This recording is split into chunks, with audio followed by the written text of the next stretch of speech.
Welcome to the Q&A. Let's spill some tea. Come on. Come on, where? I don't know.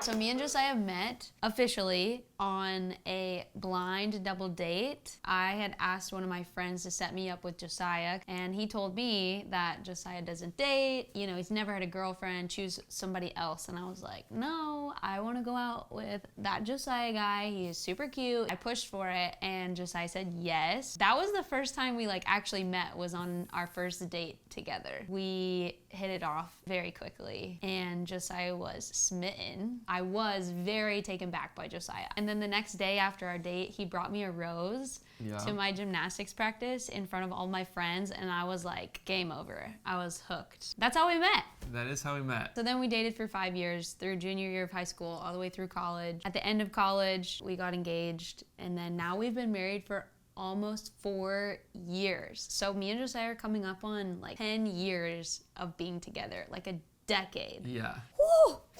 We've done a lot of life together. That's how we met. And that was the condensed version. That was the condensed version.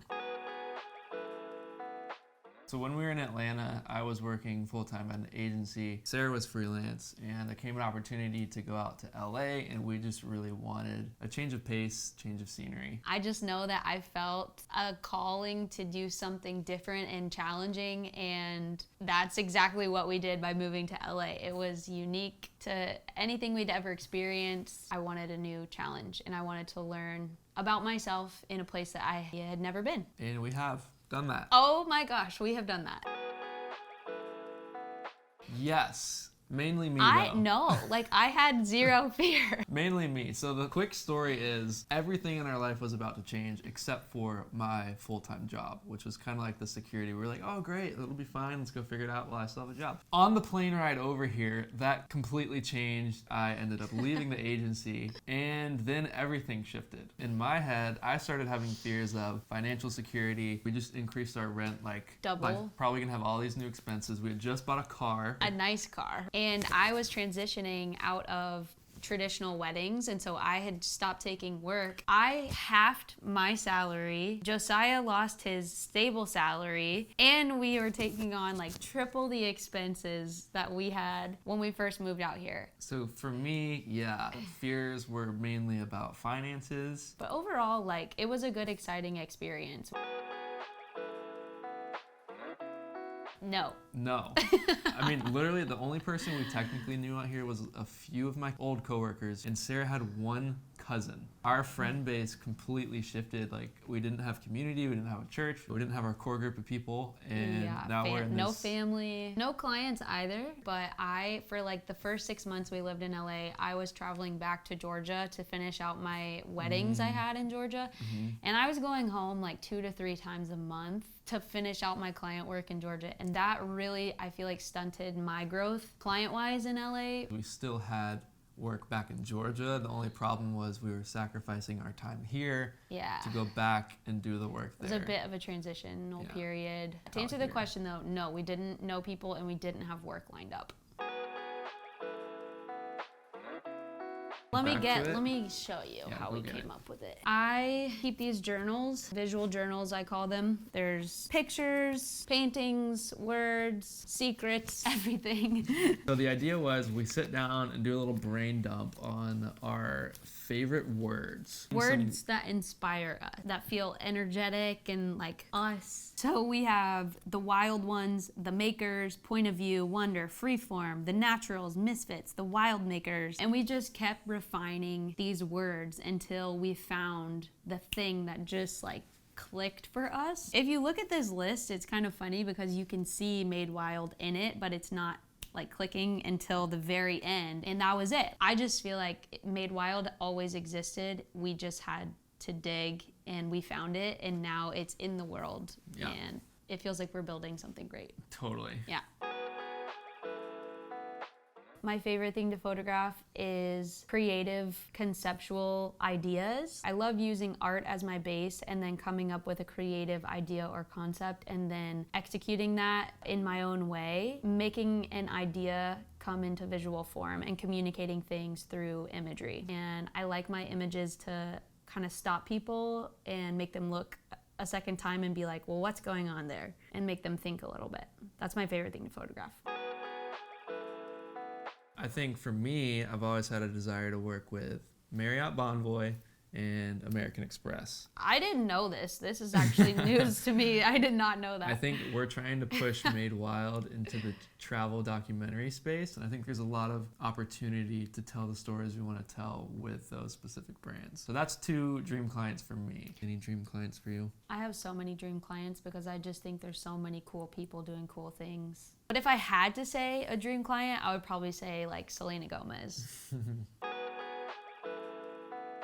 For me, that place is Norway. That's my heritage. Josiah's 50% Norwegian. Yeah, so I've always wanted to go there, experience the culture, and probably film in some way a documentary on the food, lifestyle, culture in general. I think that would be super fun. What about you? Italy, London, Europe. Yeah. Yeah. Art and history. Art history. I want to get inspired. I love it.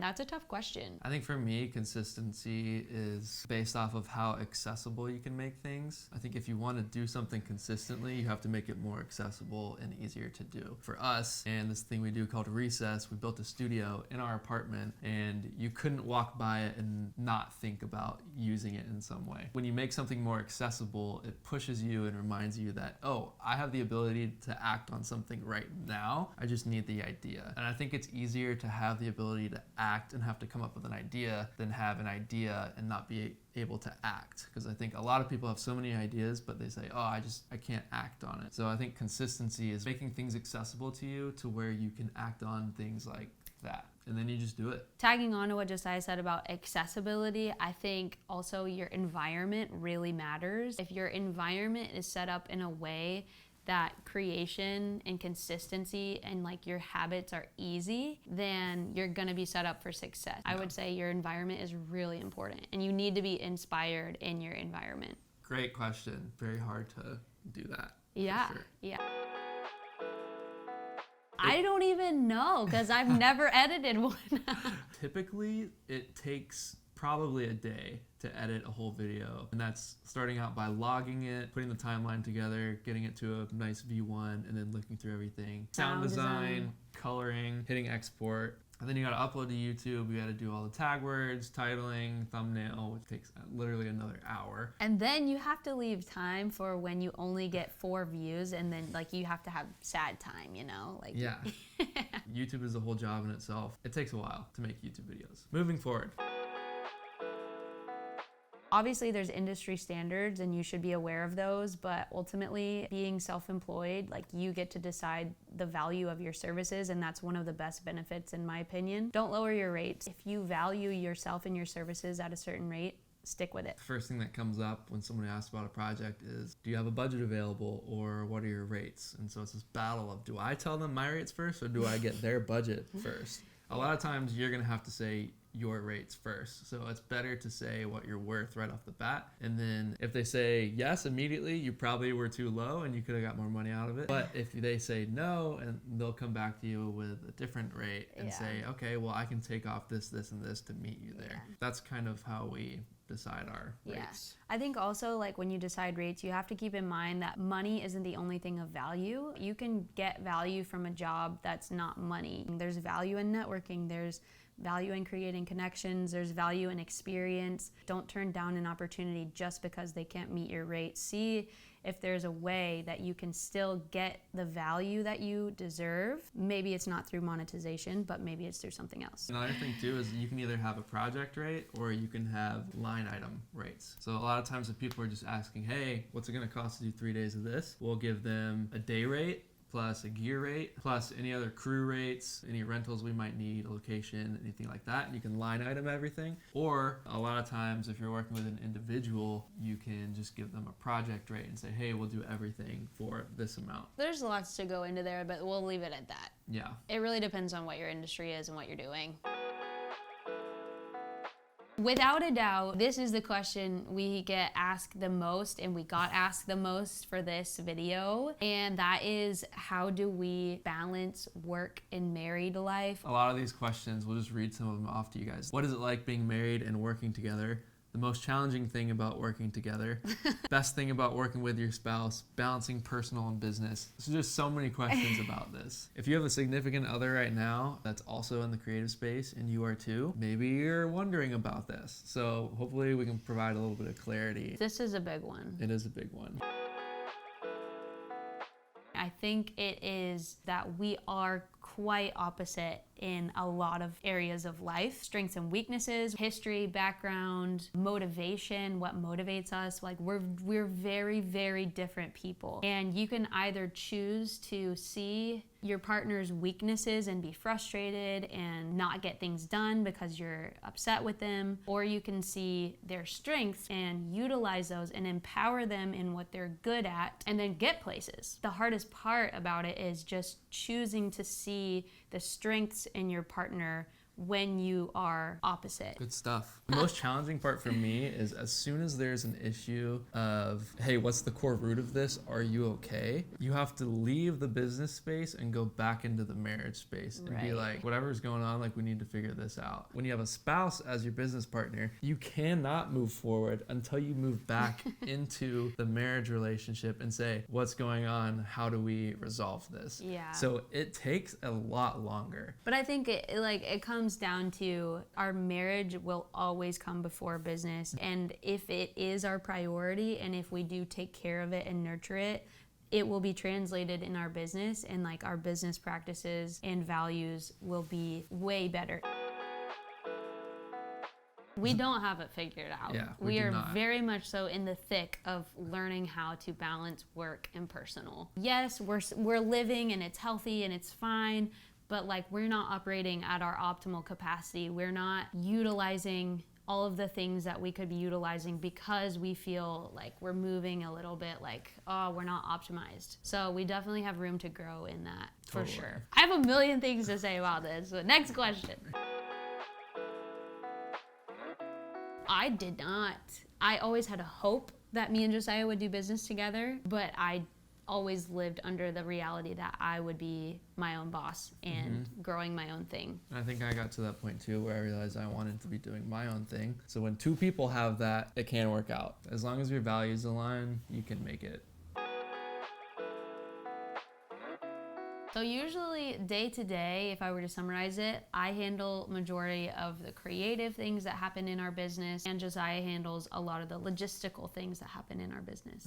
Every day is different. Weekends don't really exist for us anymore. We make our own schedules, so every day can be whatever you want it to be. I would say that's the main thing about what our schedule looks like as two creatives in one house. It is literally whatever you want it to be, which is super fun and freeing. But it can also cause this imbalance of when you have so much freedom, if you're not practiced in discipline and habits that will set you up for success, it can become very chaotic, and freedom quickly turns into chaos. And structure is something that we are also still learning as business partners, because I work in a very different way than Josiah does. Yeah. Money, money, money. We share everything. We have one bank account for life, and we have one bank account for our business, and we are joint owners of those two things. There is no, the work I bring in is my money, the work Sarah brings in is her money. None of that. Everything is joint. And the reason for that is accountability. Money can be a big pain point in any marriage or business. The biggest workaround to those issues is communication. And the easiest way to communicate about your money is to make it one thing accessible to both people. Everyone sees everything that's happening. There's no keeping score. A lot of married people will say, well, we do money separately because I have different spending habits and that's mine and that's mine. And I think as soon as you say the word mine in a marriage or a business, things can become complicated. Yeah. Because there's a sense of entitlement and it's yours and they can't do something because it's yours. Yeah. And that may work for some people. And like we're do whatever works for you. But our personal experience is that when we make everything together, and it is ours, and like it's our resources, our equipment, our business. There is no sense of entitlement. There's no competition. There's no entitlement. There's no mine. You can't do this because it's mine. It really is like a freedom, and it has eliminated, I can only imagine, many problems that we could have had in business and marriage. That comes from a sense of trust, though. Yeah. You can't do that without trusting your partner. Totally. I think what we're trying to say is there's a lot of opportunity and growth in sharing money and not keeping it separate. And if you're willing to trust your partner and lean into that, like there are things that you will unlock that you would not otherwise. Yeah, I think doing finances separate will foster a space of selfishness and resentment and pride. And I think when you do finances together, it fosters a space of communication, trust, and opportunity. So take your pick. Choose your battles. Choose your battles. That we get to do life together. Yeah, I was going to say the same thing. I don't think a lot of people who are married get to do life side by side and do it together and to build something together. I think marriage is so cool, and I think it's way underrated, and it's not praised and talked about in a positive way enough. I think married people have opportunity to do really big things in the world because it is a partnership. The fact that we get to do it together and build something together and live everyday life together and discover our values and like what matters to us. It's one of the most beautiful things. It really is special getting to do so much life with somebody else. We do that in marriage and we do that in business together. It's cool too because like we get to dream. We get to just sit around a table a lot of days and be like, where do we want to go? Who do we want to work with? What do we want to do? And like, that's sick. So anyways, that is a lot of questions you guys asked. We want to be more interactive with you guys. Hopefully we said something that resonates with you. Hopefully we said something that will inspire you. Hopefully, at the very least, we entertained you. But our goal here on this channel is to inspire people with creativity. We just want everybody to live life to their full potential. So thanks for watching. Until next time. Until next time, bye, love you.